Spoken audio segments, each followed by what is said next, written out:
empezar mm, presentarme, presentándome, porque bueno, algunos de vosotros ya les conozco, nos conocemos, son estudiantes de los cursos, de mis cursos de PLCC, antiguos compañeros de trabajo. Sé que también hay también estudiantes del curso de Estadística con Stata de la Universidad de Juan Carlos. Y bueno, les saludo a todos. Yo soy Basílica María Margalina. Tengo un doctorado en Organización de Empresas por la Universidad de Juan Carlos. No, mis directores de tesis han sido Carmen de Pablos Heredero y José Luis Montes Botella. Y he empezado con el análisis PLSSEM justo cuando hacía mi doctorado. Yo finalicé mi doctorado en el año 2014 y empecé con el PLSSEM en 2012, cuando hoy trabajaba con la versión de Smart PLS 2, era en ese momento, ¿no? Porque en esta clase sí les voy a enseñar, ¿no? Cómo voy a hacer el análisis con la nueva versión de Smart PLS, que ha cambiado muchísimo desde entonces. Y actualmente soy docente del Centro de Estudios Superiores de Santander, España, y también trabajo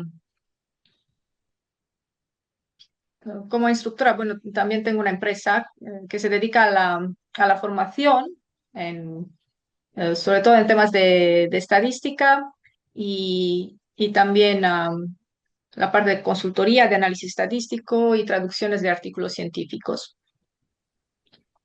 Y entonces, para el día de hoy, he hecho una propuesta de este webinar que es sobre la evaluación de los modelos de medida en PLSC.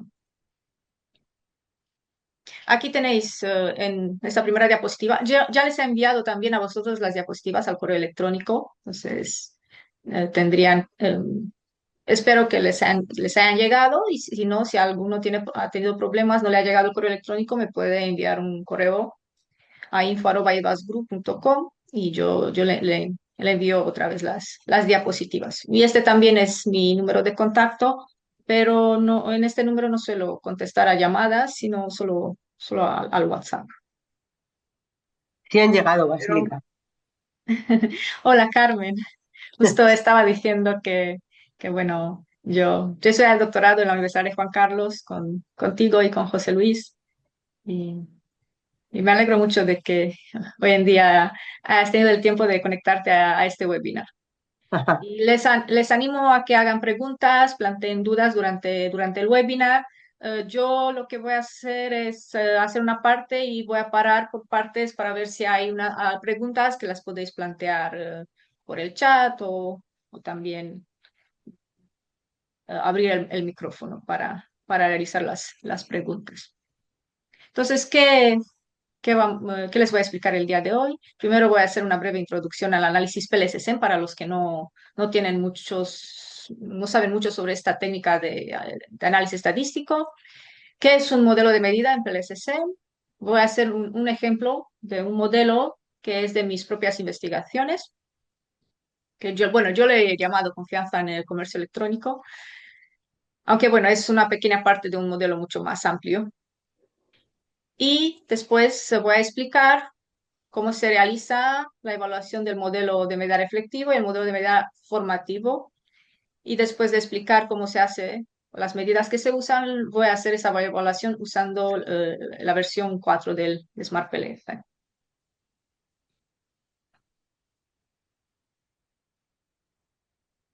Entonces, en primer lugar, ¿no? ¿Qué es la técnica PLCC? ¿No? Es una técnica de análisis de modelos de ecuaciones estructurales que usa la técnica de mínimos cuadrados parciales.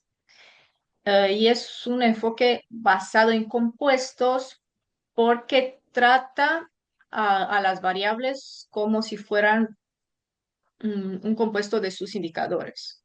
¿Y qué tipo de variables se analizan?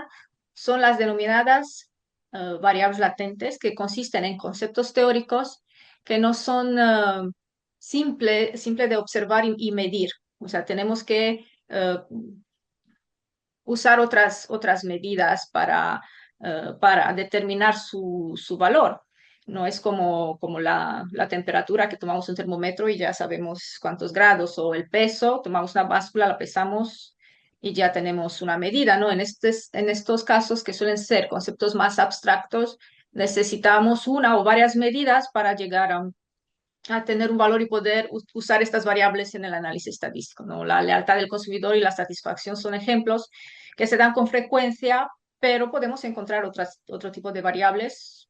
Por ejemplo, eh, incluso el rendimiento empresarial, ¿no?, de una empresa podría ser considerada una variable latente porque se usan distintas medidas y en función de cómo definimos el concepto de rendimiento empresarial, pues vamos a usar una o varias medidas distintas para obtener un valor cuantitativo. Entonces, claramente tomamos un concepto teórico, a partir de una revisión de literatura lo definimos y en función de la definición que damos a ese concepto intentamos buscar medidas que se suelen normalmente tomar de otras investigaciones empíricas, o en algunos casos pues uno se puede proponer desarrollar su propio instrumento de medición, pero es algo bastante más complejo de hacer. Entonces, la práctica común es tomar ya indicadores, medidas ya usadas en previas investigaciones. Y después, todos estos conceptos teóricos, después de definirlos y después de encontrar las medidas, pues a través de las hipótesis, las a- solemos conectar las relaciones entre estos constructos. Y en SEM, los que conocéis la técnica SEM en general, pues esas hipótesis y también las variables quedan expresadas de manera gráfica. Y aquí en la siguiente diapositiva, pues tenéis una imagen de cómo es un modelo SEM y cuáles son sus elementos básicos.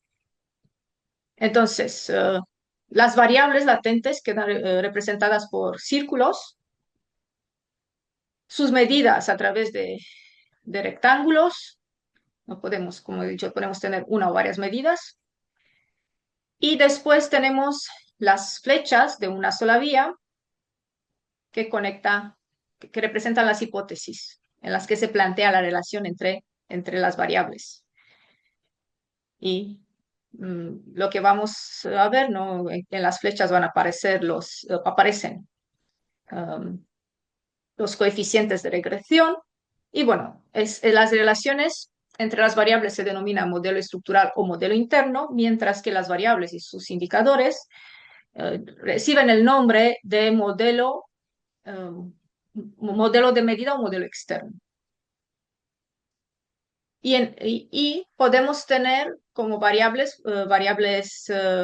o constructos, variables latentes o constructos, reciben las dos denominaciones en la literatura, independientes, cuando no hay ninguna flecha que apunta hacia ella, o sea, no reciben efecto de ninguna otra variable, entonces en este caso son independientes o exógenas, y cuando reciben un efecto de otra variable, ya son eh, endógenas o dependientes.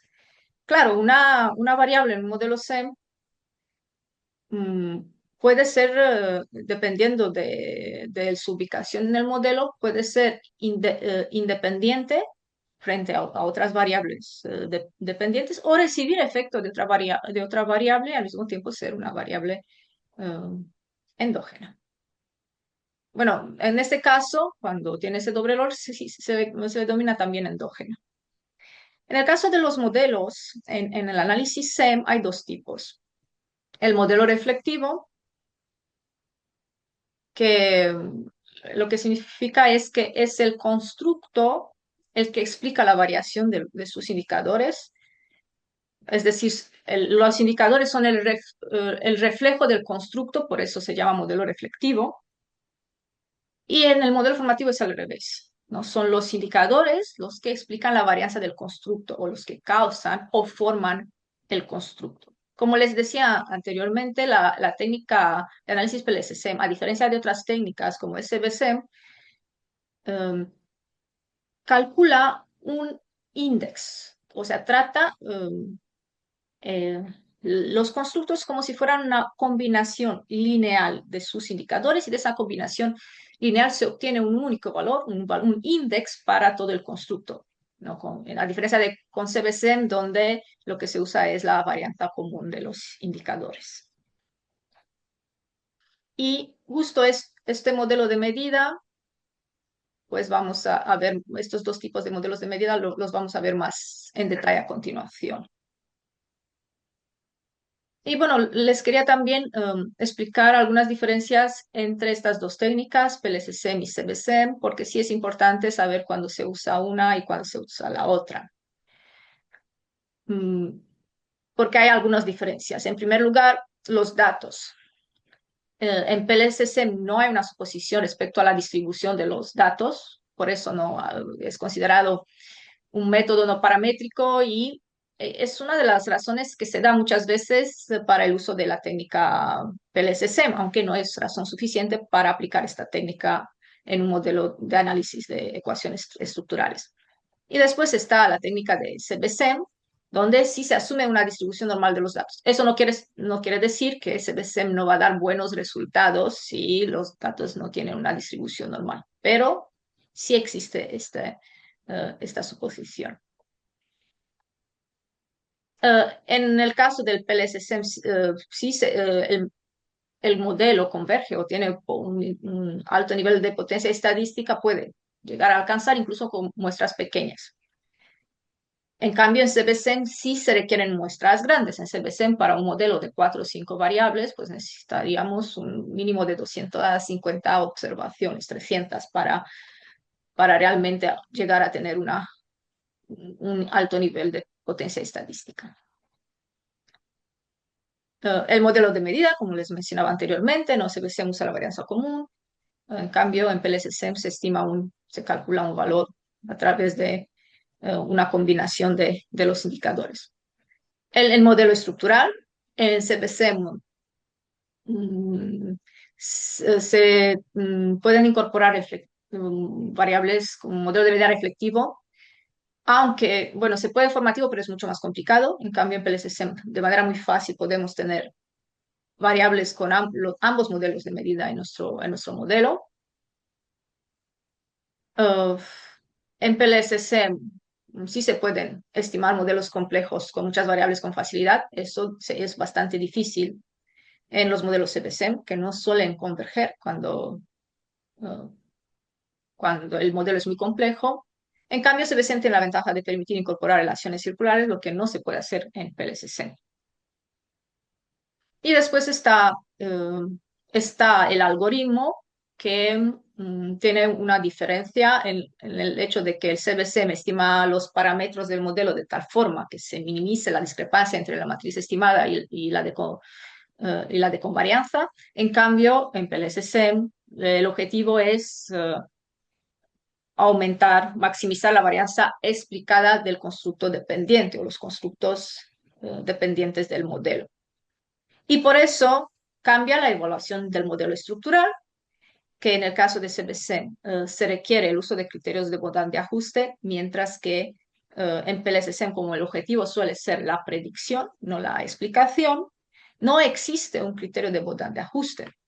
No, justo por eso, por lo que le decía del algoritmo, de que se busca maximizar la varianza explicada, lo que es opuesto a encontrar un buen ajuste de los datos. O sea, no, son dos objetivos contrarios. ¿Y cuáles serían en este Basílica, caso Basílica, la... Sí, tengo una duda sí. o una pregunta. Ahí cuando has puesto a modo de ejemplo los modelos lineales, pero también en PLSSM se puede preestablecer relaciones no lineales, ¿no? Entre Sí, los pero indicadores. yo estaba hablando del modelo de medida. ¿Cómo se Ah, calcula el vale, valor de la variable del constructo que después se va a usar después en el análisis estructural? Porque claro, en este webinar, como lo dedico al modelo de medida, pero tienes razón, en PLSSM se pueden incorporar como hipótesis, en la parte del modelo estructural se pueden incorporar efectos no lineales, como en cualquier tipo de análisis de regresión. vale. O sea, igual que en CBSM también, En ¿no? CBC o un modelo de regresión múltiple del lineal normal, que de toda la vida, el Vale, simple. Ahí también, o sea, en cualquier modelo de regresión tipo se debería poder incorporar efectos no lineales. Es más, los efectos no lineales son los más comunes en la realidad. Lo claro. único que en un modelo estadístico es más complejo de incorporar, pero en nuestra realidad rara vez tenemos relaciones lineales. Es más realista, quizá. Sí, es más realista, sí. Es más realista tener una relación no lineal entre variables. No suele ser constante la relación entre las variables. Sobre Mm. todo porque nosotros en ciencias sociales analizamos sobre todo el comportamiento humano y de nuestra realidad, incluso como individuo o como grupo. Por eso, incluso no en las organizaciones, realmente cuando analizamos las organizaciones, al final analizamos el comportamiento humano en grupo, que depende de muchas variables y por eso es muy difícil encontrar así unas relaciones muy lineales. Lo que sí, claro, nosotros lo que intentamos es simplemente extraer en un determinado momento unas variables y suponer que lo demás se queda constante. Lo que tomamos solo una imagen bastante reducida de la realidad para poder hacer un análisis, ¿no? Eso es lo que hacemos en las ciencias sociales. Mm. Gracias. Sí, no, con mucho gusto. Si alguien más tiene alguna pregunta, de esta parte, de todos modos, voy a detallar más algunas cosas que digo aquí. Incluso aquí, ¿no? La parte de las ventajas de los modelos de ecuaciones estructurales, ¿no? PLSSEM se recomienda cuando el objetivo de la investigación es exploratorio, o sea, si estamos trabajando con teorías que todavía están en desarrollo, no han sido totalmente validadas empíricamente. En cambio, cuando queremos validar una teoría, tenemos la técnica que se debería utilizar es CBC. PLSSM también cuando queremos hacer predicciones y dar lo que muchas veces, ¿no? Sobre todo en el ámbito empresarial, el objetivo cuando hacemos una investigación es hacer predicciones para poder hacer recomendaciones y decir, bueno, lo que estoy analizando aquí, lo que he determinado aquí también sirve en el futuro y se puede aplicar y esto, y sacar también unos consejos. Bueno, no solo no explicar, bueno, también ¿no?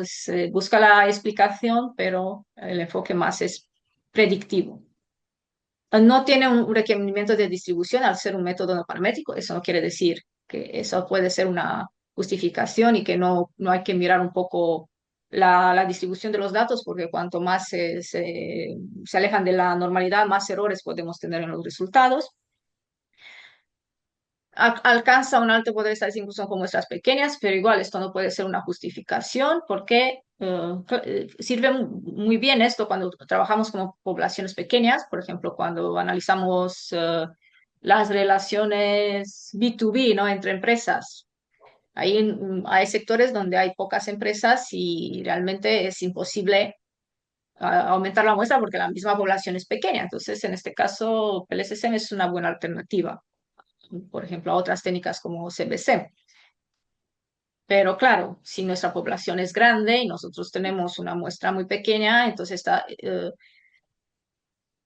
esta razón no sirve para justificar una muestra pequeña o una muestra mal seleccionada. Ninguna técnica estadística va a poder acomodar una muestra, una mala muestra, o sea, una muestra que no es suficiente para cumplir con el objetivo de nuestra investigación. Entonces hay que tener un poco cuidado con eso y cada vez más en los artículos científicos, y esto es una buena noticia, se dan más razones para el uso del CBC. No se suele usar solo la parte de la distribución y la parte de muestra pequeña como justificación de elección de PLSC.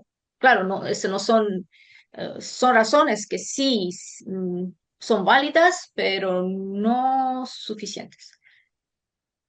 Maneja variables medidas con unos varios indicadores y, como he dicho, permite testear modelos complejos con modelos de medida reflectivos y formativos en un mismo modelo, cosa que es mucho más complicado hacer con técnicas como es CBC. Es más, o sea, el, el modelo de medida con el que se inició, ¿no? El análisis SEM fue el reflectivo, o sea, los investigadores daban por hecho de que todas las variables latentes que existen en el mundo son um, reflectivas, hasta que volvieron a pensar y bueno, pero en realidad sí hay ciertas variables que claramente uh,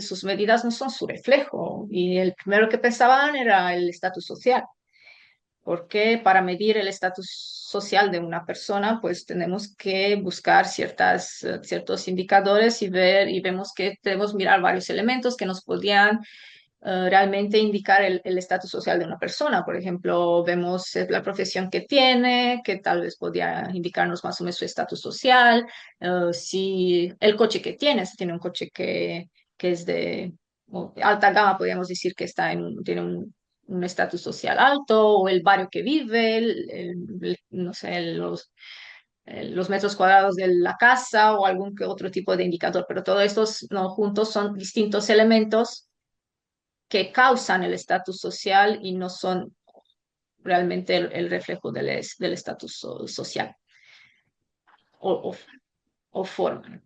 Entonces,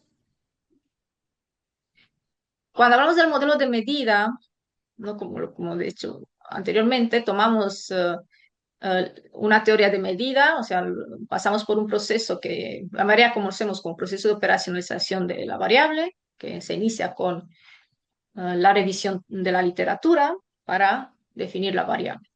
Y en función de cómo conceptualizamos la variable, cómo la definimos, identificamos los indicadores. Y después pasamos a identificar la naturaleza epistémica entre los constructos, lo que se conoce como teoría de medida, que es la hipótesis en la que planteamos la relación entre los constructos y sus respectivos indicadores. Y es esa hipótesis de que si el modelo de medida va a ser reflectivo o formativo. O sea, ¿son los indicadores el reflejo de la variable o son realmente la variable es el resultado de la combinación de los indicadores? Y intentamos a través de operaciones matemáticas obtener un valor. Y claro, se da por hecho de que eh, esos indicadores que hemos encontrado no van a reflejar al 100% el constructo en su conjunto, que va a haber un error de medición.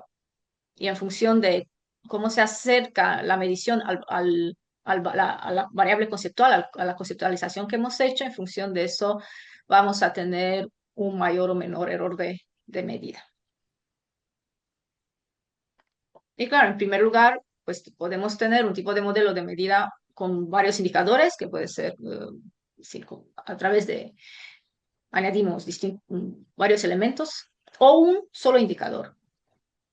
Y ambos tienen sus ventajas y desventajas, ¿no? Cuando usamos más indicadores, eso nos ofrece mayor fiabilidad y validez, que podemos verificar a través de distintas medidas su valor.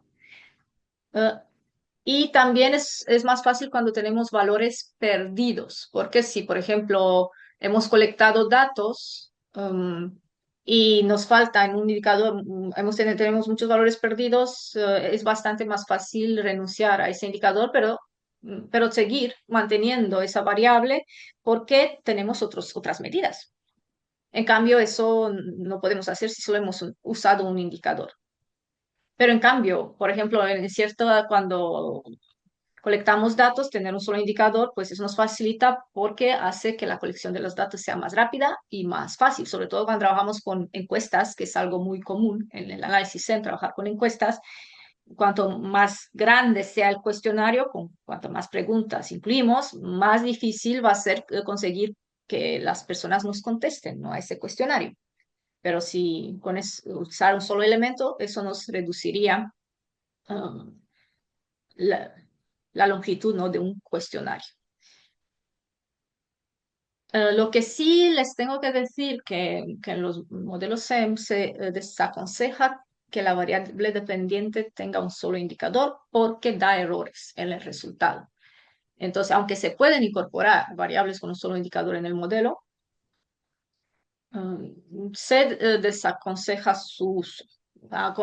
Hay que ver en situaciones especiales si se podría usar, pero con mucho cuidado, sobre todo si se trata de la variable objetivo, la variable dependiente del modelo.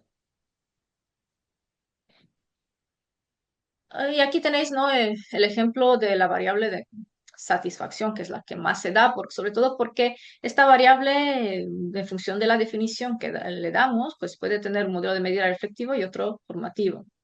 ¿No? Tenemos como ejemplos de ítems de cuestionarios de un modelo de medida reflectivo de la satisfacción, por ejemplo, con un restaurante, sería me siento bien en este restaurante es uno de mis favoritos, recomendaría este restaurante a otras personas. En cambio, en un formativo deberíamos medir, ¿no?, la satisfacción con cada elemento del servicio. Y a los ítems podría ser el sabor de la comida es excelente, la rapidez del servicio está acorde a mis expectativas, los platos tienen una buena relación calidad-precio y algún otro elemento. ¿No? En los formativos es muy importante intentar buscar los elementos que cubren la mayor parte o la totalidad del contenido de la definición de la variable, cosa que no es necesaria en el reflectivo. Y la forma de calcular, ¿no?, la medida y índice de la variable difiere, porque en el reflectivo vemos claramente que esto se obtiene a través de un modelo de regresión donde el indicador es la variable dependiente y el constructo es la variable independiente, a lo cual se añade el término de error, mientras que, bueno, es decir, se trata de las correlaciones bivariadas, lo que se tiene en cuenta, mientras que en el formativo lo que se usa es un modelo de regresión múltiple, donde ya los indicadores son las variables independientes y se añade un término de error. El problema es que en los modelos formativos se han descubierto dos tipos de indicadores. Los compuestos, en los que se asume que estos compuestos cubren la totalidad del contenido de la variable. Entonces ahí se considera que no existe el término de error y que el R cuadrado es 1. Mientras que son también los indicadores también los que causan el constructo, donde ahí sí se podría admitir que hay cierto error y que estos indicadores podrían no cubrir la totalidad del contenido teórico de la variable. Pero eso sí, cuando se hace el cálculo, se restringe para los sumativos, se restringe el término de error al valor cero.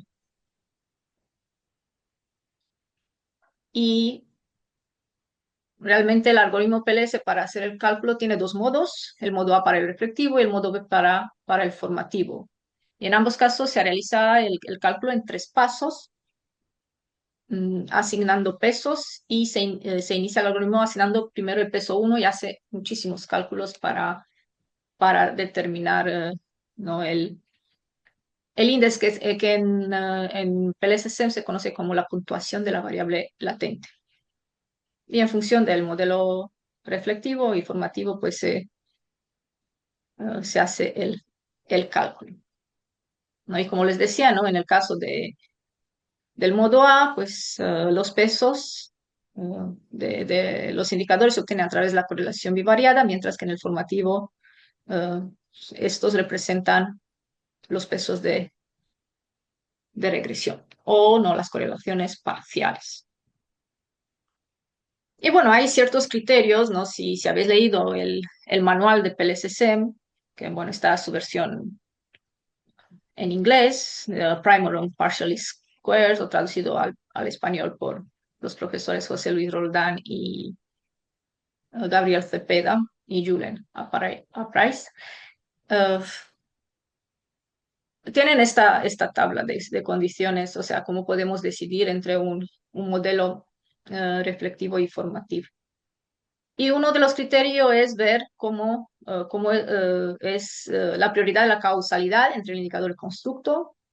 Si el constructo causa los indicadores, entonces modelo reflectivo. Si son los indicadores los que causan el constructo, es formativo. Y también nos hacemos la pregunta, ¿es el constructo una característica que explica los indicadores o más bien una combinación de los indicadores? La primera reflectivo, la segunda formativo. ¿Representan los indicadores consecuencias o causa del constructo? Si los indicadores son una consecuencia del constructo reflectivo, si ellos causan el constructo formativo. Si la valoración de la característica cambia, si eliminamos Si la valoración de la característica cambia, todos los sitios van a cambiar de la misma manera. Porque en el reflectivo se asume que existe correlación entre los indicadores. Entonces, claro, normalmente si eliminamos un indicador, pues lo mismo si podemos ver algún efecto en las correlaciones entre los indicadores. Pero en el caso del formativo, incluso esto supone otra cosa, porque ahí no se asume correlación entre los indicadores. Entonces, como estamos incluyendo distintos elementos de un mismo constructo, como hemos visto en el ejemplo de la satisfacción, lo que pasa es que si eliminamos un indicador, eso podría cambiar la misma definición de la variable, mm, y por eso realmente sí tenemos un cambio bastante grande en las características. Lo mismo con la otra, dice, son los ítems mutuamente intercambiables, es decir, realmente podemos cambiar un indicador por otro al medir la variable. En el reflectivo sí, en el formativo no. Hay una técnica avanzada que se llama análisis de tetras confirmatorios, CTA-PLS, que se puede aplicar mm, para determinar empíricamente si el modelo es reflectivo o formativo. Lo único que solo funciona cuando el constructo tiene mínimo 4 indicadores.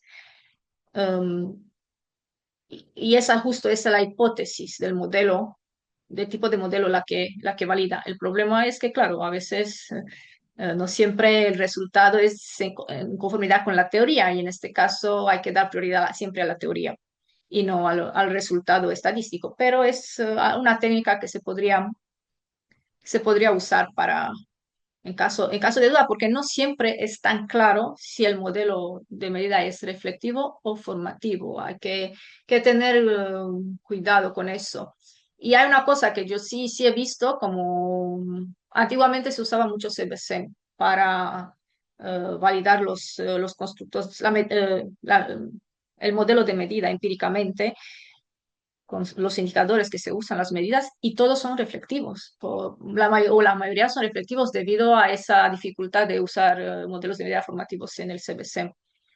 Pero claro, si uno mira la definición de la variable y sus distintos elementos, claramente es un modelo de medida formativo. Entonces, ahí no tiene que ver porque posiblemente la definición de la variable puede no ser de acuerdo a lo que se ha hecho en previas investigaciones empíricas. Y probablemente ahí deberíamos hacer un análisis más detallado para justificar un cambio de tipo de modelo de medida. O, por ejemplo, yo lo he visto mucho en las investigaciones de marketing cuando se analiza la imagen de marca. Porque, por ejemplo, desde mi punto de vista, el componente cognitivo de la imagen de marca claramente es formativo. Y bueno, sí,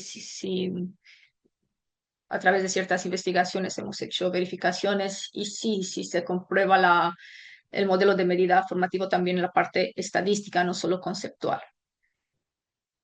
Pero son cosas sobre los cuales el investigador sí tiene que reflexionar y determinar en función de la teoría en base a la teoría que está investigando, cuál es el tipo de modelo que debe elegir para medir el constructo. No sé si tenéis alguna pregunta o duda de esta parte, porque a continuación voy a pasar a explicar un poco el modelo que voy a usar como ejemplo para este webinar, pero si tenéis dudas, sí es un buen momento para plantearlas.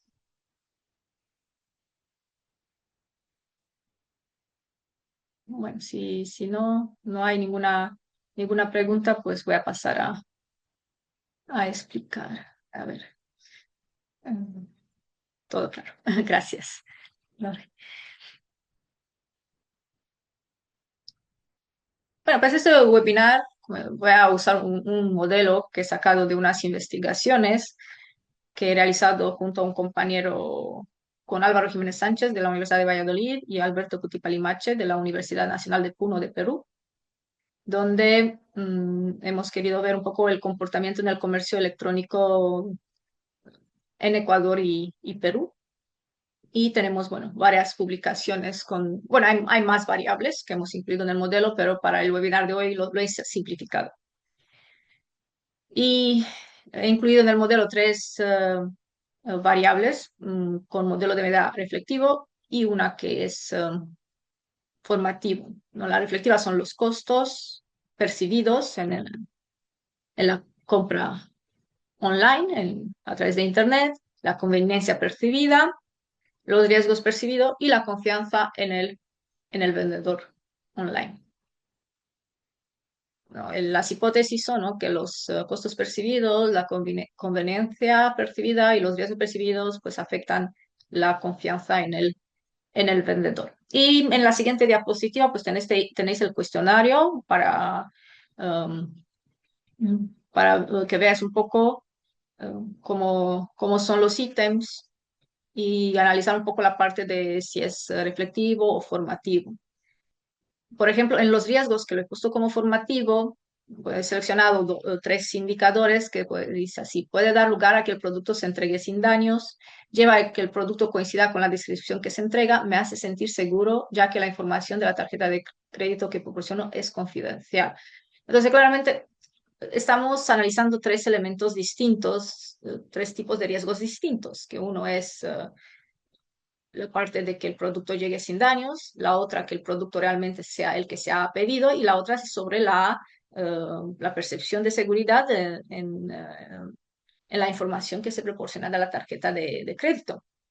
Y por eso claramente se puede ver que incluso teóricamente no debería existir una correlación, o por lo menos muy baja, entre estos elementos, porque eh, eh, el producto puede llegar con daños, pero que coincida con, aunque sea con algo que coincida con la descripción, ¿no?, de lo que hemos pedido, o al revés, que no coincida con la descripción, mm, pero que no tenga daños. Y claramente la información de la tarjeta de crédito nada tiene que ver con el hecho de que el producto se entregue sin daños o que coincida con la descripción que se entrega. En cambio, si vemos los ítems que se han usado para un modelo reflectivo, por ejemplo, la parte de costos percibidos me otorga un mayor control de mis gastos, me permite encontrar la mejor calidad-precio y me permite encontrar mejores precios. Entonces, claramente vemos que aquí todos estos tres ítems están relacionados y bastante con el nivel del precio del producto. Entonces, sí nos esperamos que haya correlación, una relación entre estos y que además eh, realmente normalmente son el reflejo, ¿no?, de la variable, porque si yo percibo un un costo bajo, entonces voy a percibir también, ¿no?, que tengo mayor control de los gastos, mejor calidad-precio, un mejor precio, ¿no? Pues debido, no sé, los indicadores son el reflejo de la variable. Y a lo mismo podéis también, ¿no?, evaluar la parte de los demás constructos, que no les voy a mencionar, los tenéis en la diapositiva. Pero sí, en el cuestionario para el constructo formativo se ha añadido un ítem adicional que es para evaluar el riesgo percibido general, a nivel general. Y es importante para los formativos incluir este tipo de elementos porque después lo necesitamos para evaluar la fiabilidad del modelo de medida. Y de eso les voy a explicar un poco más adelante en qué consiste eso y por qué se hace. Porque ahora sí voy a continuar y primero voy a empezar a hablar de cómo se hace la evaluación del modelo de medida reflectivo y después voy a continuar con el formativo. Entonces, en el reflectivo, como les decía, que se espera que existan correlación entre los indicadores, las medidas de fiabilidad que se usan todas son calculadas a partir de correlaciones. Se evalúa el nivel de correlación entre los indicadores. No, las cargas externas, pues les decía que en el modelo reflectivo los pesos, ¿no?, de los indicadores se calculan a partir de las correlaciones bivariadas y lo primero que analizamos es la fiabilidad de un indicador. Hacemos el análisis, empezamos a nivel de indicadores, tomamos cada indicador en parte y evaluamos el valor de la carga externa, eh, que está muy bien cuando está mayor o igual a 0,708. Y eso significa la comunalidad del indicador es de 0,50 cuando se alcanza este valor. La comunalidad no es otra cosa que la carga externa elevada al cuadrado. Y eso quiere decir que el constructo explica por lo menos el 50% de la varianza de su indicador. Entonces, una vez hemos evaluado a nivel de indicador, pasamos a ver las correlaciones entre los distintos indicadores que hemos incluido en el modelo de medida. Y empezamos con la fiabilidad interna, donde tenemos tres medidas, que es el alfa de Cronbach y la fiabilidad compuesta. La fiabilidad compuesta hay también otras dos medidas que se usan para esta, que es el RHO y el RHOC. En este caso es fácil porque los valores de referencia es que el alfa de Cronbach, los dos valores de la fiabilidad compuesta tienen que estar entre 0,70 y 0,95. En las investigaciones exploratorias se acepta que todas estas medidas estén más bajas, así de un 0,60. Se podrían aceptar. En cambio, no se debería superar el 0,95. ¿Por qué? Porque eso quiere decir que la correlación es demasiado alta y la correlación entre los indicadores se acerca a 1 y no hay diferencia empírica, matemática, entre los indicadores. Entonces, es como si matemáticamente hubiésemos incluido el mismo indicador varias veces en el modelo de medida. Y eso va a dar errores en los cálculos. Por eso no tiene que superar el 0,95. Ahora, bien, la medida que se recomienda para la fiabilidad interna es el RHOA. ¿Por qué? Porque el alfa de Cronbach es muy laxo, o sea, es la parte más flexible, en cambio el RHOC es bastante estricto. Entonces el RHOA está así en el medio.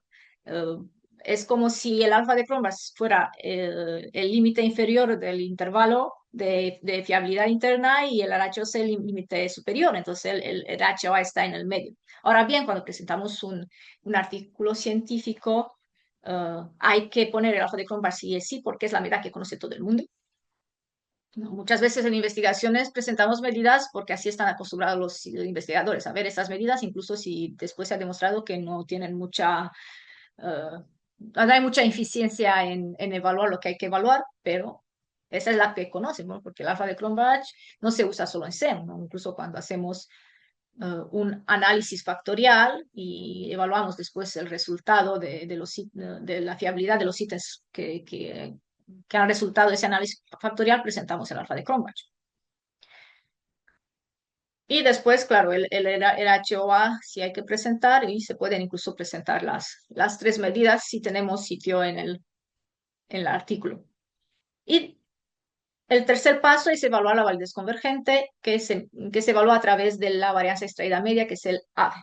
Y el AVE tiene que alcanzar un 0,50. ¿Eso qué quiere decir? Que el constructo explica al menos el 50% de la varianza de sus indicadores. Y el AVE no es otra cosa que la media de las comunalidades, lo que les decía yo cuando analizamos la fiabilidad del indicador. Y después el último paso es analizar la validez discriminante. Y aquí les he puesto el HTMT, que es la medida que se recomienda, porque después de distintas simulaciones y evaluando distintas medidas para detectar problemas de validez discriminante, se ha llegado a la conclusión de que la ratio GTRT-Monotrade, la HTMT, es la que mejor funciona. Pero después, más adelante, les voy a hablar también de las otras. Y el umbral, ahí es del 0,85, ¿no? El valor máximo que no se debería superar. Pero ahora bien, o sea, la pregunta es, ¿no? ¿Qué hacemos cuando tenemos problemas? Por ejemplo, cuando las cargas externas de los indicadores están por debajo del 0,70. Y aquí en la siguiente diapositiva tenéis los criterios que tenéis que aplicar. Cuando la carga es menor a 0,40, se debería eliminar ese indicador del modelo. Siempre cuando no se afecta la validez del contenido. Es decir, si muchas veces trabajamos con teorías que están muy establecidas, con modelos de medida ya validados, y si hay un indicador que es muy, muy relevante y que no se puede eliminar, aun cuando la carga es menor a 0,40, deberíamos mantenerlo. Pero claro, siempre si mantenemos, tenemos que tener una muy buena justificación teórica de por qué hemos mantenido ese indicador con una carga tan baja. Si está entre 0,40 y 0,70, ahí tenemos que evaluar los efectos de la eliminación de ese indicador del modelo de medida. Y tenemos que ver los efectos sobre la fiabilidad interna y la validez convergente, es decir, cómo afecta el AVE y la fiabilidad compuesta. Si al eliminar el indicador aumentan los valores del AVE y la fiabilidad compuesta, entonces deberíamos eliminar ese indicador. Y si no hay ningún cambio, o sea, no hay una mejora en la fiabilidad interna y la validez convergente del constructo, entonces podemos mantener el indicador. O vuelvo también la parte de la validez teórica del contenido. O sea, la teoría siempre es más importante que los resultados estadísticos. Eso lo tenemos que tener siempre en cuenta. Y la carga, si ya supera el 0,70 o por lo menos llega al 0,70, pues ahí estamos, no hay ningún problema, no tenemos que hacer ningún cambio, mantenemos el indicador reflectivo. Esos son los criterios que tenéis que tener en cuenta. Bien, ahora más en detalle sí creo necesario explicarles la validez discriminante.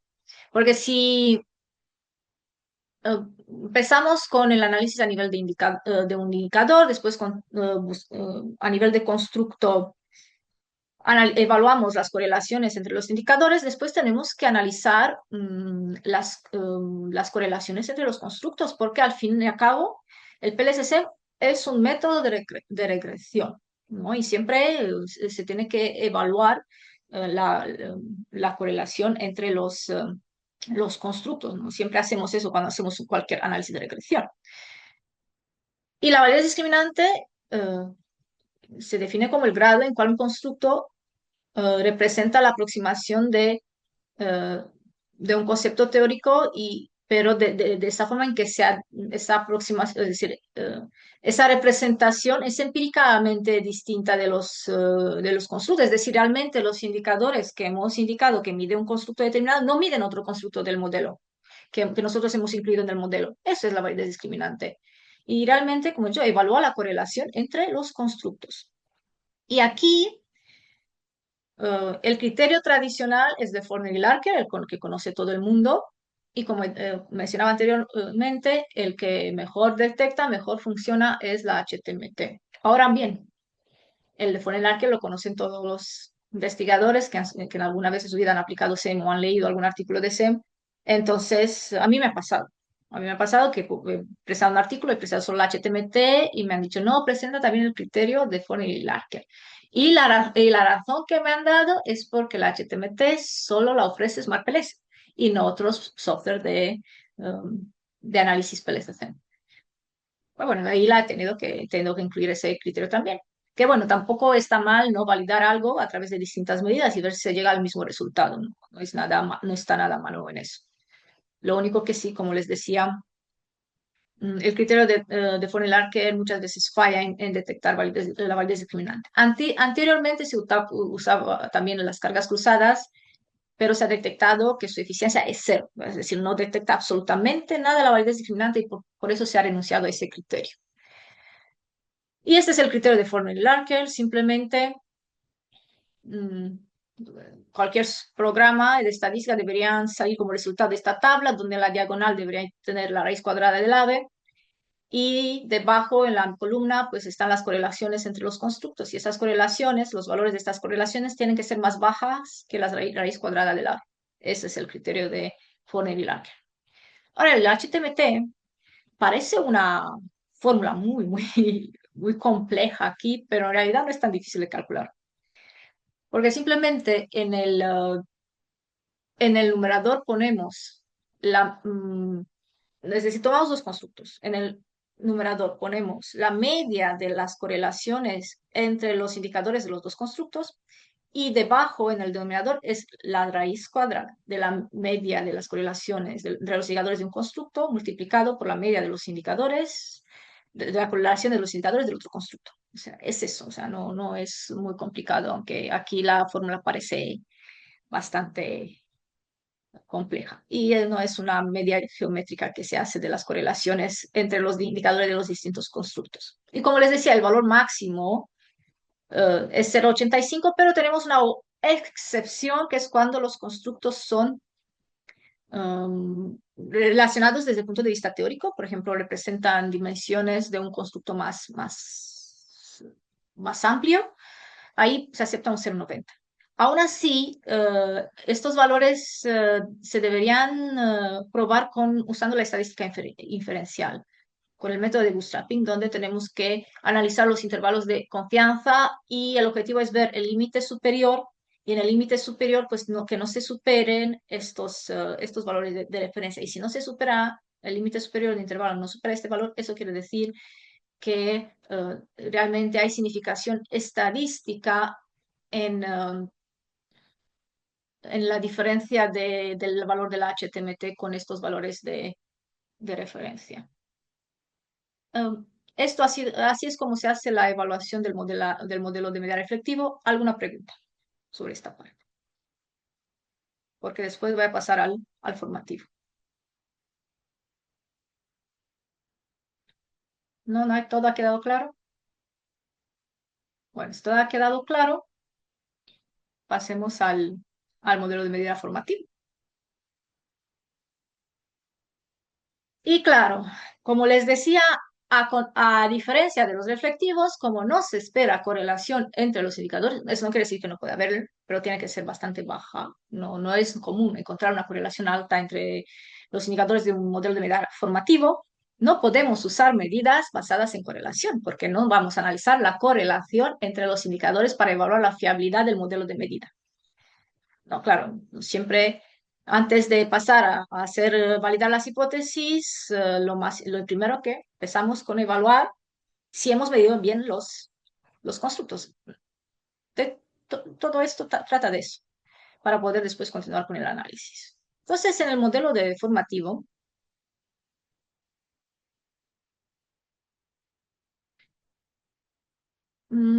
también analizamos la validez convergente, pero no podemos utilizar el AVE, porque que además que no tenemos cargas. O sea, en este caso se usa otra cosa, se usa tenemos que ver tanto la contribución absoluta como relativa de los indicadores, ¿no? La relativa son los pesos, se analizan los pesos. Pero también tenemos que analizar la validez convergente. Entonces, como no lo podemos hacer con los indicadores, lo que hacemos es ver la correlación entre el constructo y el mismo constructo medida de otra forma. Por eso se ha incluido un ítem global en el cuestionario. Y claro, eso se puede hacer con un ítem global o con un modelo de medida reflectivo. Más adelante lo vamos a ver en detalle cómo se hace. Y además, como les decía anteriormente, en el modelo formativo realmente se usa un modelo de regresión múltiple para calcular la puntuación de la variable latente. Como cualquier modelo de regresión lineal múltiple, tenemos que analizar la colinealidad. Y por eso también se evalúa la colinealidad. Tenemos que ver la colinealidad de los indicadores en el modelo. Y después pasamos a evaluar la significación y relevancia de los indicadores. Bueno, primero, ¿no?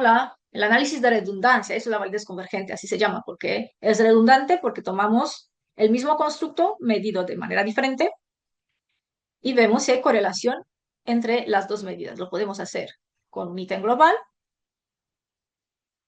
o con un modelo de medida reflectivo. Y lo que después analizamos la correlación entre el constructo medida de dos formas distintas y esta correlación debe ser, este coeficiente PA debe ser mayor o igual a 0,70 para llegar a la conclusión de que sí el constructo tiene validez convergente.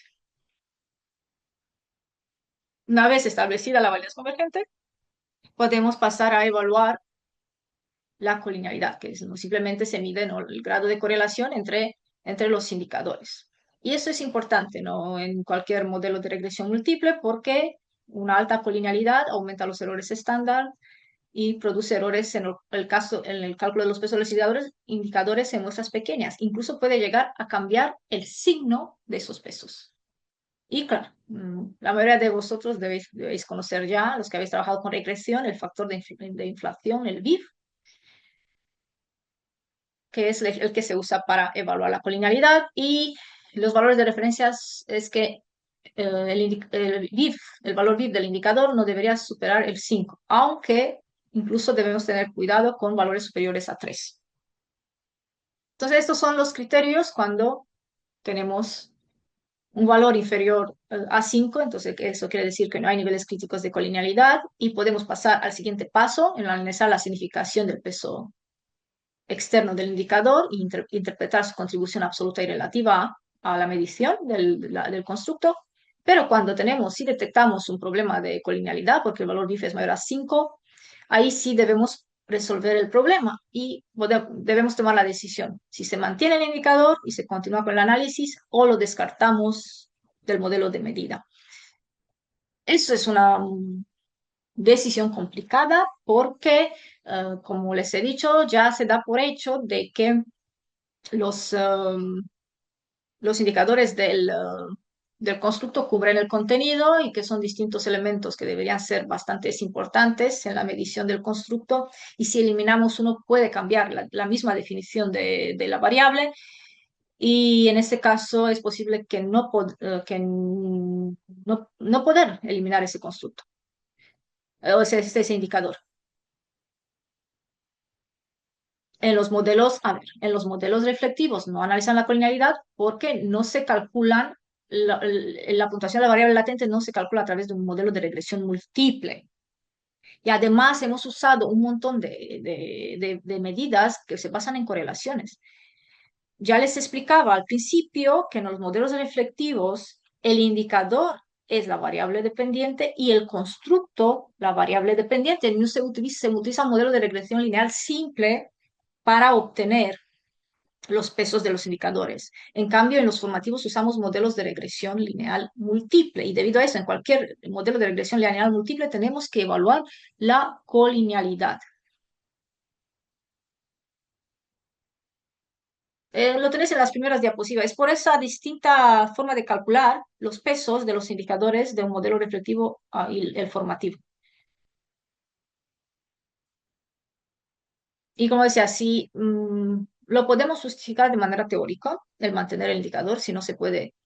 O podemos volver a la teoría y ver si realmente ese indicador realmente es relevante. Hemos incluido algún indicador que no es tan importante y que no explica muy bien un componente, una parte del contenido de la variable. En ese caso, podemos también justificar su eliminación del modelo de medida.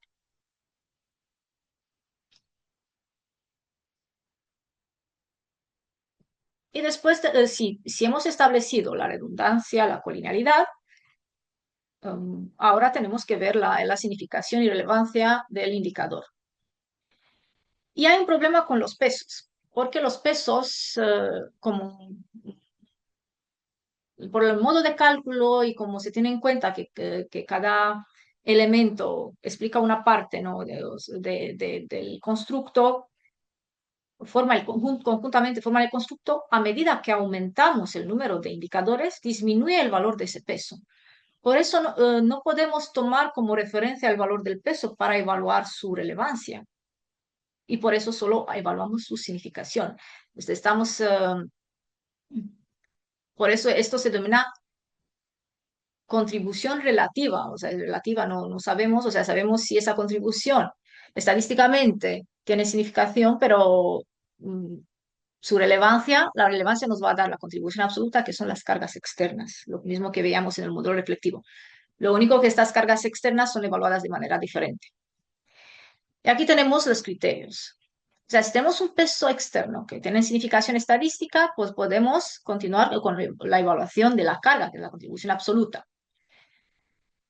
Cuando el peso externo no tiene significación estadística, analizamos las cargas externas directamente y vemos si la carga externa es mayor a 0,5, se mantiene el indicador.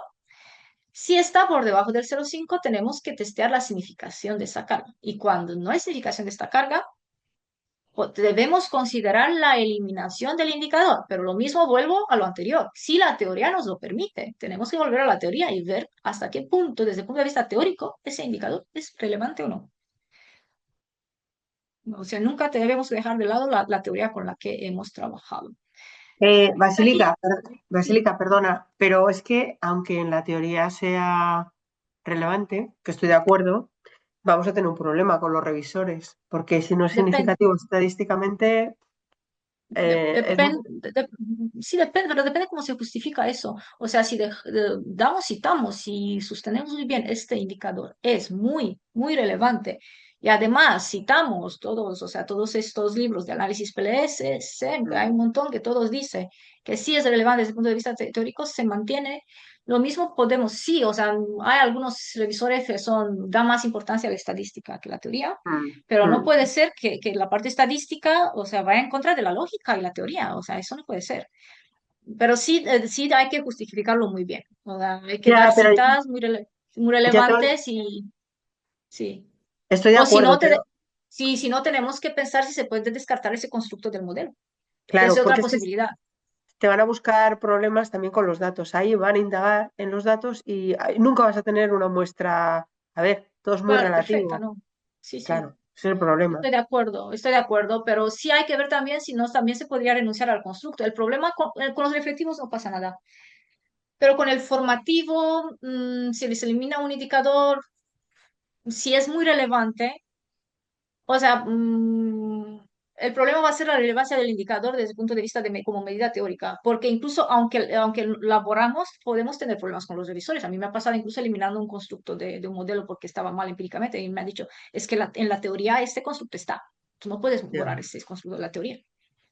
Mm, Entonces, ¿qué hago? Es muy complejo.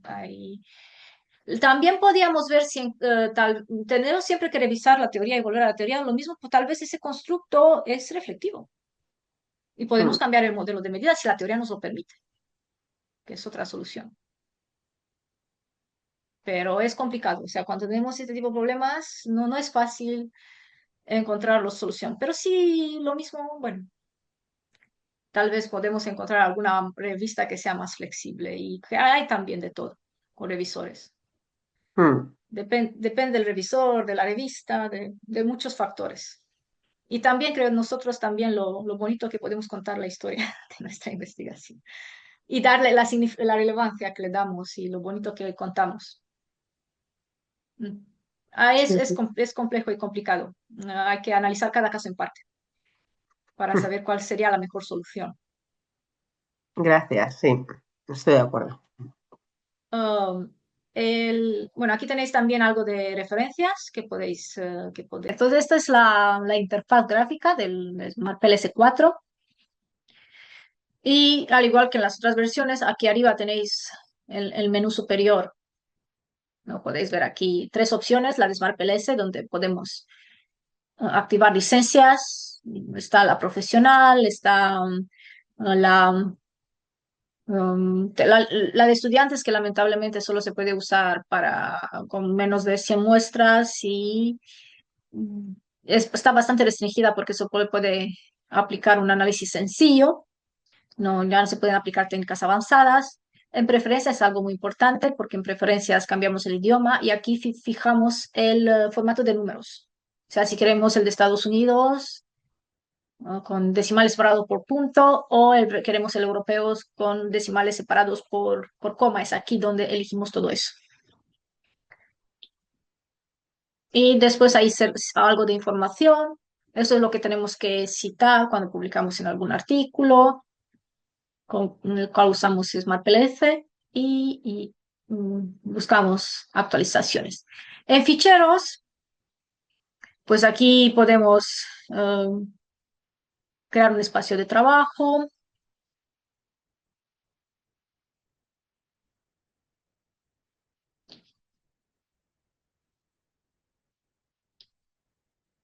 un nuevo proyecto, aplicar las distintas técnicas, importar proyectos o importar bases de datos. Y podemos ver que incluso podemos importar archivos de AMOS y SPS en las últimas versiones. Y aquí en temas podemos seleccionar, ver cómo queremos que se vea el Smart PLS. Podemos seleccionar.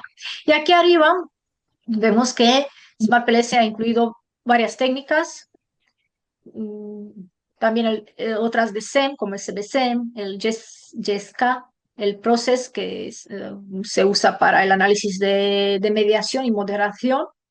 No, no sé si alguien ha trabajado con CBSEM previamente, no en AMO, siempre se hacía el modelo y después se tenía que salir y usar el Process para hacer un análisis de mediación y moderación. Y podemos incluso aplicar distintas técnicas de regresión ya en SmartPLS, la regresión simple, la regresión logística y la regresión, no, el análisis de la condición necesaria está incluido aquí. Para iniciar siempre tenemos que crear un espacio de trabajo, que puede hacer desde aquí. Aquí abajo, veis, tenéis varios modelos de ejemplo y simplemente pinchando aquí o despinchando se nos instala automáticamente los ejemplos de PLS-SEM, de todo tipo, todas las técnicas que están incluidas en el Smart PLS.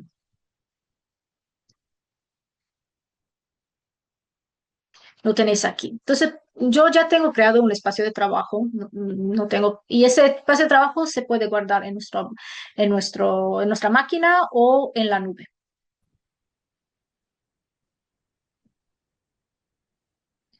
Simplemente voy a crear un nuevo proyecto para este curso.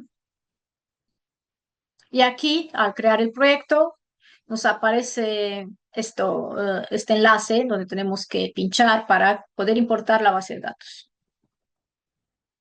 Yo he creado esta para el curso y aquí podéis observar el formato de los archivos que podéis importar, que pueden ser archivos con valores separados por coma, texto, Excel y también SPSS. Y cuando importamos se nos abre si estáis viendo, si espero que estáis viendo la ventana que se ha abierto, porque si no, para si no, compartir de otra forma. Sí, muy bien. Entonces, se abre una ventana eh, con las variables que tenemos y si tenemos valores perdidos, el tipo de escala y el mínimo y el máximo. O sea, es muy importante tratar los valores perdidos en cualquier técnica de análisis estadístico. Y ahora con la nueva versión, SmartPLS detecta automáticamente. Si tenemos espacios vacíos que tenemos valores perdidos. Antiguamente no hacía eso y teníamos que indicar en la base de datos un marcador. Se utilizaba mucho, por ejemplo, el -99, que incluso ahora todavía se usa. Entonces tenemos un marcador en lugar de espacio vacío, aquí en marcador de valores, introducimos, damos a aceptar y automáticamente SmartPLS nos reconocerá eso como valor perdido. Entonces, en Smart PLS hay varias técnicas incorporadas para tratar los valores perdidos. La técnica por defecto es el reemplazo por la media, pero ya sabéis que deberíais saber que eso se puede aplicar cuando tenemos un bajo porcentaje de valores perdidos, porque cualquier tratamiento de valores perdidos que apliquemos no debería influir en los resultados. Entonces, nos tenemos que asegurar eso. Y un valor de referencia podría ser un 5%, aunque incluso podía ser menos. Hay, claro, también otras técnicas de tratamiento sí, exactamente, no más del 5%. Incluso algunos, yo he escuchado por ahí el 3%, depende, hay distintos, pero hay otras técnicas que se pueden aplicar. Claro, podemos borrar el valor perdido, que es otra técnica que está en SmartPLS, la eliminación por pares, y si no está la imputación múltiple, que es otra técnica. También tenemos que evaluar el mínimo y el máximo. Aquí porque claro, aquí nos recoge lo que tenemos en nuestra base de datos. Porque aquí es como es una encuesta lo que han contestado. La escala que ha aplicado es de 5, Likert de 5. Entonces el mínimo debe ser 1 y el máximo 5. Pero claro, con frecuencia pasa de que a veces estos valores extremos pues no son contestados, nadie que ha contestado el cuestionario ha seleccionado estos valores. Entonces aquí me puede aparecer un 2, un 3, un 4, otros valores y nosotros le tendríamos que indicar al software el valor mínimo y máximo de nuestra escala. Aquí. Eso es muy importante, sobre todo si vamos a aplicar después ciertas técnicas avanzadas que sí necesitan eso. Y le damos a importar y vemos que se nos abre otra ventana y aquí tenemos ya más estadísticos.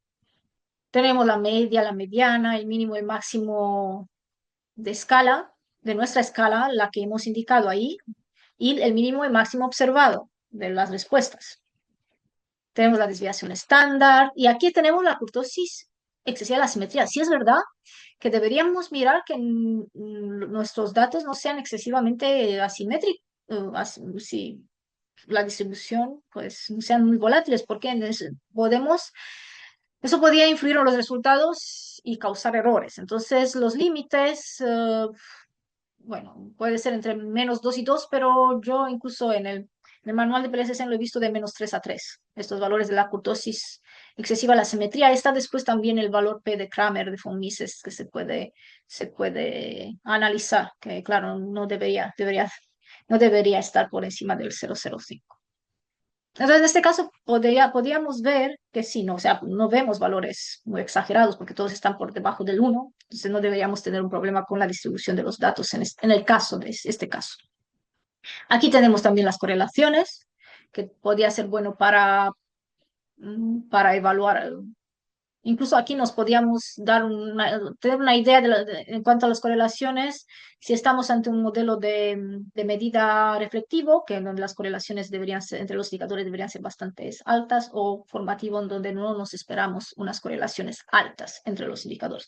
Eso que no quiere decir que no puede haber correlación, claro. Y aquí son los originales. Y aquí, claro, nos permite hacer muchas más cosas. Podemos otra vez acceder a la configuración desde aquí, la misma, crear grupos para análisis multigrupo y otras cosas que vemos incluso que podemos exportar a la base de datos.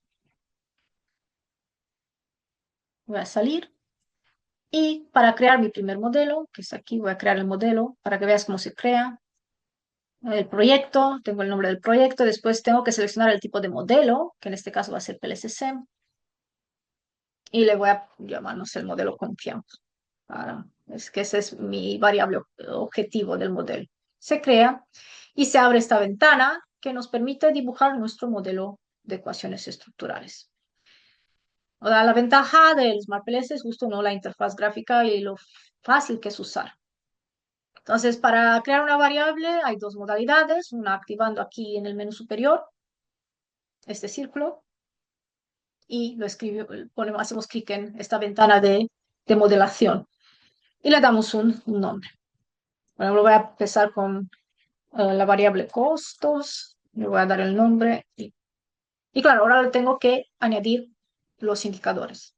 Y simplemente aquí en la ventana con la lista de los indicadores, selecciono los indicadores y los arrastro hacia el centro de construcción. Muy importante hacia el centro, si no, se va a dibujar otra variable, que es la otra forma de crear variables. Y si hacemos clic, si vamos otra vez a seleccionar, clic en la variable y podemos alinear aquí los indicadores a través de esta barra de herramientas. A mí me gusta dibujar las variables desde aquí. Voy a dibujar la otra variable, que es la conveniencia, así, seleccionando los indicadores y arrastrando a la ventana de modelación. Le voy a poner el nombre. Otra vez alinear, porque aquí me gusta porque así no tengo que cambiar arriba en el menú entre variable latente, seleccionar si quiero cambiar la dirección de los indicadores. El riesgo, los riesgos percibidos. Y para cambiar de modelo, porque vemos que automáticamente se está dibujando como reflectivos, para cambiar de modelo simplemente clic derecha, invertir modelo de medida. Y ya es formativo. Y simplemente voy a también dibujar la variable dependiente del modelo, que es la confianza.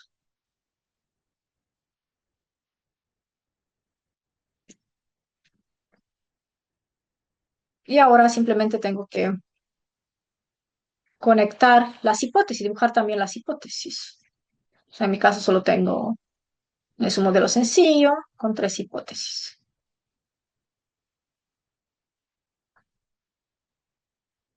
Claro, aquí si hacemos clic derecha, no tenemos siempre dar seleccionar, pues podemos eliminar, cambiar nombre, editar ajustes, ocultar indicadores, mostrar indicadores. De aquí también podemos alinear y podemos exportar, bueno, el modelo como imagen.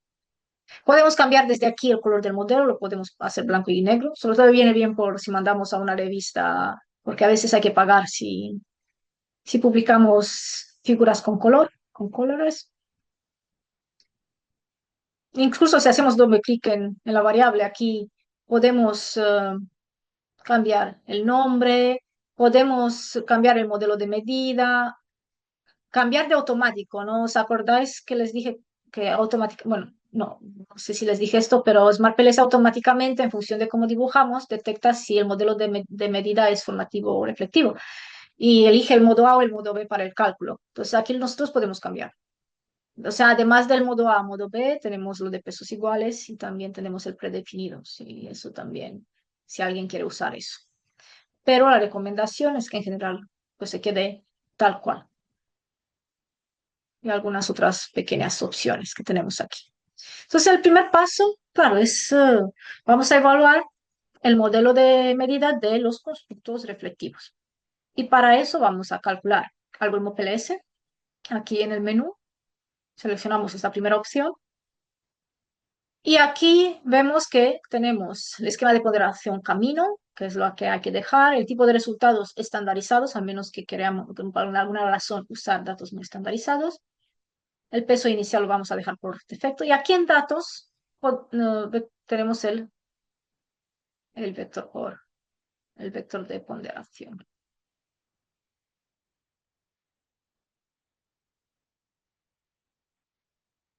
Y entonces simplemente aquí si pinchamos podemos dejar que no se abra el informe, se nos va a dejar los resultados en la figura y si pinchamos se nos va a abrir el informe de resultados. Iniciamos cálculos. Y vemos que se nos despliega aquí, lo primero del informe es la celda gráfica y podemos saber que aquí que incluso tenemos la fiabilidad compuesta, el RHOA, el RHOC, la varianza extraída media, el alfa de Cronbach. Tenemos todo aquí, solo moviendo el cursor por la variable ya podemos evaluar la fiabilidad. Vemos que, por ejemplo, en conveniencia, vemos que tenemos una fiabilidad compuesta, ¿no? Que supera el 0,95. Aquí tendríamos un problema. Bueno, los riesgos no, porque es formativo y, bueno, la confianza también aquí. Pero esto lo podemos saber mejor también. Hay una tabla aquí en criterios de calidad, en fiabilidad y validez del constructo, en resumen. Aquí. En resumen, y aquí podemos ver para todos los constructos los valores. Y en general están bien, con la excepción de la fiabilidad compuesta RHOC, que es bastante alto. La nueva versión se pueden guardar este símbolo y lo voy a guardar porque les quiero enseñar algo también. Y voy a poner confianza. Voy a poner confianza. PLC 1. Crear. Voy a crear y se me va a guardar. Entonces, ahora si vuelvo, y claro, voy a guardar también el modelo. Si vuelvo a la pantalla inicial, vemos que se ha guardado este informe aquí debajo de la base de datos. Aquí tengo la base de datos, que incluso si hago doble clic se me va a abrir la ventana de configuración y debajo se guardan todos los informes de resultados. Entonces yo quiero ir al modelo y quiero que veáis un poco qué pasa cuando las cosas van peor. Entonces, por ejemplo, voy a añadir este riesgo GA, costos, y le voy a dar a calcular. Algo PLS, iniciar cálculos. Y vamos a ver qué pasa. Vemos que tenemos esta carga, claro, es que es normal, no pertenece al constructo. Es normal que tengamos una carga muy baja de 0,193. Entonces, si evaluamos aquí también la fiabilidad y validez del constructo, en resumen, pues vemos los costos, pues la varianza extraída mediable, pues sí está un poco baja y deberíamos ver qué pasa si borramos no ese indicador. Entonces voy a guardar este informe también, voy a poner PLC2, crear. Y voy a ver si aquí me deja directamente, porque al tener guardados los informes me permite comparar.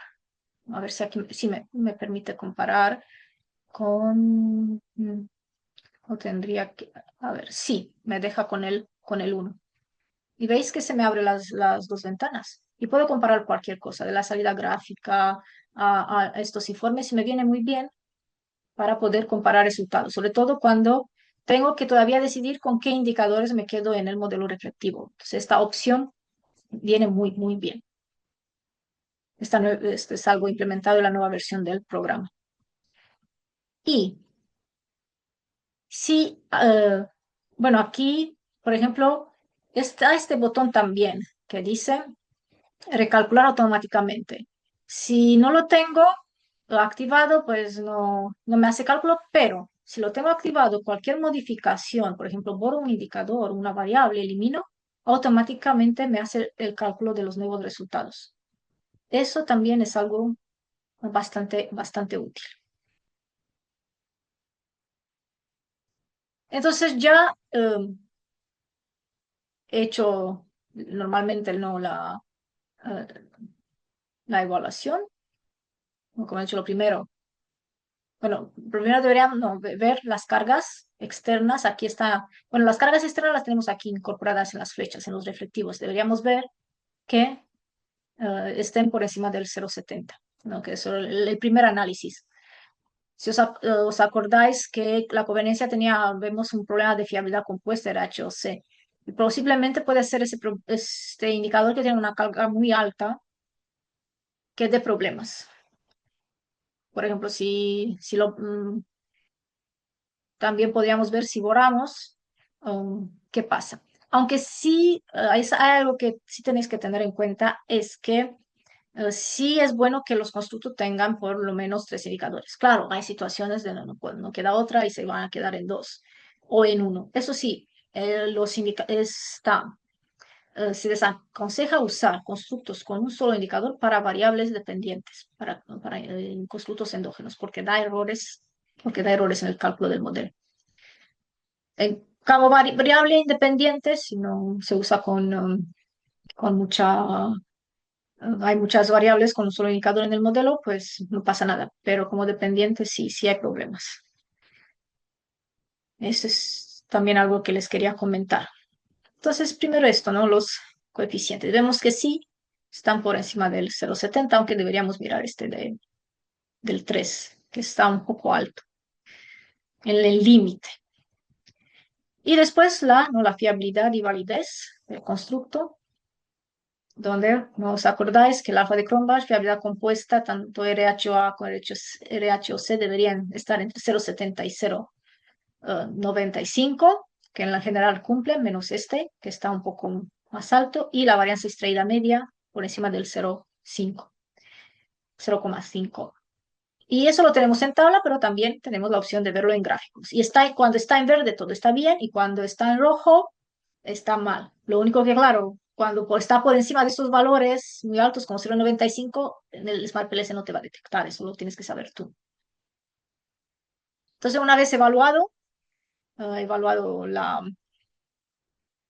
la fiabilidad del indicador a través de la carga, evaluado también la fiabilidad interna a través del alfa de Cronbach, fiabilidad compuesta, también validez convergente a través del ALGE, tenemos que evaluar la validez discriminante. Que eso bueno, puedes hacer a través del criterio de Fournier-Larkin. Como decía, tenemos que ver si los valores que están insertados por debajo de los que están en diagonal son menores, y en este caso, si se cumple el criterio de validez discriminante, y también la matriz de la HTMT, donde el valor, si os acordáis, que debería haber sido inferior a 0,85. Y vemos que en este caso sí cumple. Pero si os acordáis de que en el caso del HTMT, había que aplicar estadística inferencial para ver mm, si también los intervalos de confianza. Y eso se hace con la ayuda del bootstrapping. Aquí en calcular debemos ir al bootstrapping. Yo voy a dejar 5.000 submuestras, aunque normalmente se usan 10.000. La cantidad de los resultados debe ser completo más lento. Dejamos el percentil bootstrap. Tipo de test. Es que para el HTMT puede ser una cola y 0,05 o dos colas y 0,10. Y después miramos los otros ajustes. Y simplemente iniciamos cálculos. Y normalmente debería hacer los cálculos muy rápidos, sobre todo si los modelos no son muy complejos, aunque como es el completo, sí, sí puede. Bueno, vemos que es bastante rápido. ¿Qué hace el proceso de bootstrapping? Prácticamente a partir de nuestra muestra crea otras muestras, o sea, calcula muchas más cargas, muchos más valores HTMT y todo eso para tener una distribución normal de los datos y poder sacar la significación estadística. Y aquí deberíamos ir al HTMT y ver los intervalos de confianza con sesgo corregido. Era un poco grande. Y como lo que deberíamos ver es el intervalo superior del 95% y ver si estos valores no superan en ningún caso el 0,85. Vemos que sí tenemos dos, que son los costos y la conveniencia, lo único que está debajo del 0,90. Y en este caso no hay ningún problema porque de acuerdo a la teoría, los costos y la conveniencia forman parte de las características del canal de compra. Y como forman parte de las características del canal de compra, son conceptos relacionados. Y en este caso, el valor de referencia es 0,90. Por tanto, aún así, la validez discriminante se cumple en este caso. Bueno, entonces hemos establecido, ¿no?, la fiabilidad del indicador, la fiabilidad interna, la validez convergente y la validez discriminante. Esto para los constructos reflectivos, pero claro, tenemos un constructo formativo en el modelo que tenemos que analizar. Voy a guardar también um, voy a poner HTML. Crear. Y sí, ¿no? Si os acordáis que este se evalúa de manera diferente porque es formativo. Entonces aquí tengo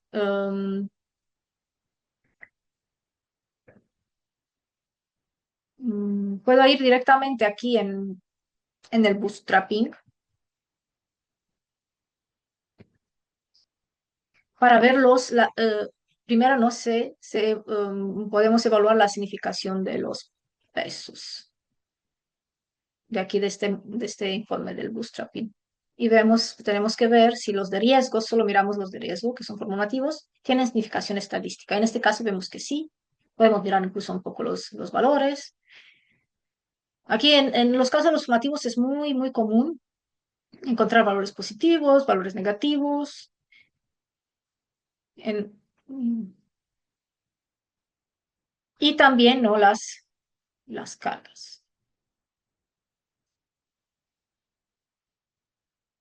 Y lo mismo, los de riesgos. Podemos ver si están por encima del 0,5, vemos que es el caso, y si tienen significación estadística. Bueno, si ya están por encima del 0,5, incluso la parte de significación estadística, incluso la podemos ya eh, no mirar porque automáticamente si van a tener significación estadística.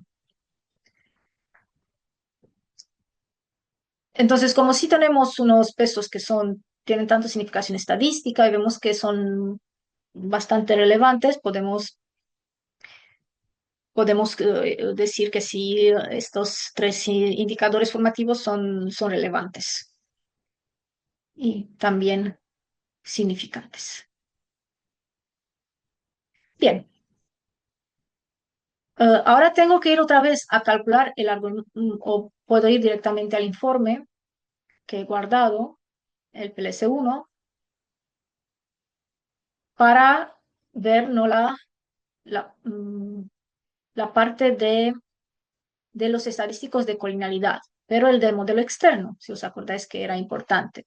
Y lo que tenemos que mirar es de los formativos, porque ahora nuestro objetivo es evaluar la fiabilidad del constructo formativo. Y vemos que los valores son solo ligeramente por encima de 1, son bastante por debajo del valor de referencia 3 y en este caso no hay problemas. Bueno, vemos que en el caso de conveniencia, pues sí están un poco por encima del 3, aunque no alcanzan al 5, pero como se trata de un modelo de medida reflectivo, tampoco hay un problema grande en este caso. Aquí lo que sí es la colinealidad, sí es un problema importante para los modelos de medida formativos. Y claro, lo que nos queda es el análisis de redundancia. Y para eso tenemos que crear un nuevo modelo. Deberíamos ir ahí y decir aquí, por ejemplo, aquí arriba, un nuevo modelo PLSC y voy a poner redundancia.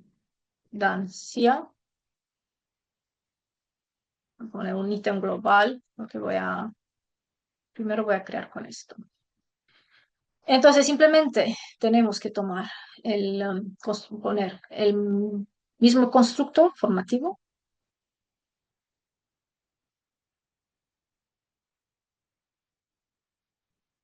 invertir el modelo de medida formativa y seleccionar de aquí si tenemos, por ejemplo, un indicador global y aquí sí están incluidos en la base de datos y simplemente conectarlo a través de esta flecha. Y de ahí simplemente calculamos el algoritmo PLS y vemos que sale. El valor que está insertado aquí en la flecha debería estar de por lo menos 0,70. Vemos que es bastante más bajo. Entonces, ¿cuál podría ser la conclusión? La conclusión podría ser es que, bueno, puede haber dos causas. Uno, que no hemos medido suficientemente bien este constructo de riesgos, es decir, no hemos tomado en cuenta todos los indicadores posibles que podían causar o componer el constructo, o por otra parte, este indicador global no es una muy buena, no es una buena medida para esta variable. Este es el caso. Puede ser estas dos las causas. Voy a guardar el informe. Y voy a intentar, por ejemplo, como he dicho, también lo podemos también hacer un análisis con indicadores reflectivos. O sea, siempre no olvidéis de guardar siempre cuando se salga, sobre todo los modelos una vez dibujados. Entonces aquí yo lo que voy a hacer es duplicar este modelo. Tenemos también esta opción aquí, ¿no? Si hacemos clic en el modelo, nos aparecen distintas opciones. Y una de ellas es duplicar. Y voy a poner redundancia. Eso para también, para que veáis que otras cosas se pueden hacer en el programa. Con confianza reflectiva. No, va a haber riesgos reflectivos. Riesgos reflectivos. Y es el mismo modelo. Entonces aquí yo le puedo cambiar el nombre. A ver, riesgo. Porque de reflectivo.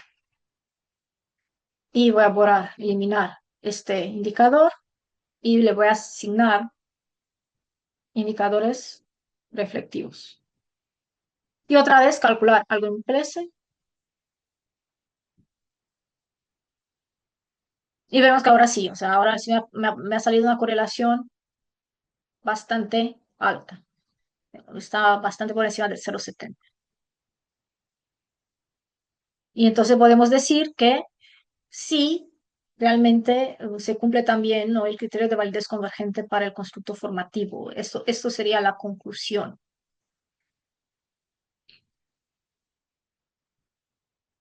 Otra cosa muy buena que nos trae la nueva versión del software, voy a entrar en el modelo, bueno, no, más bien no, en el informe del PLC. Es que podemos crear archivos de datos con estos resultados y guardar las puntuaciones de las variables latentes para después usar en otros estudios. Esto es muy útil. Por ejemplo, tal vez tenemos unos datos y no todos nuestros constructos sean constructos latentes o tenemos muchos constructos con un solo indicador, entonces tal vez no vale la pena hacer un análisis PLSSM, podemos hacer un análisis tal vez un análisis de mediación, de moderación con el process, o simplemente un simple análisis de regresión, que eso se múltiple que se puede hacer aquí en SmartPLS también. O podemos usar estas puntuaciones de variables latentes para construir constructos de segundo orden. ¿Ves que se ha creado, no? Se ha creado ahí una nueva base de datos. Y si entramos aquí, se nos abre la ventana y vemos que se han guardado las puntuaciones.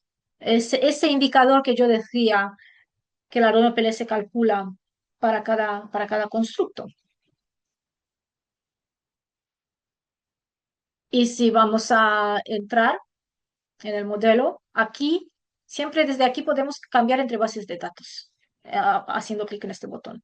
Y um, podemos quedarnos con la primera base de datos o seleccionar la otra base de datos. Y aquí tenemos, ¿no?, las puntuaciones de las variables latentes que las podíamos usar para otros análisis.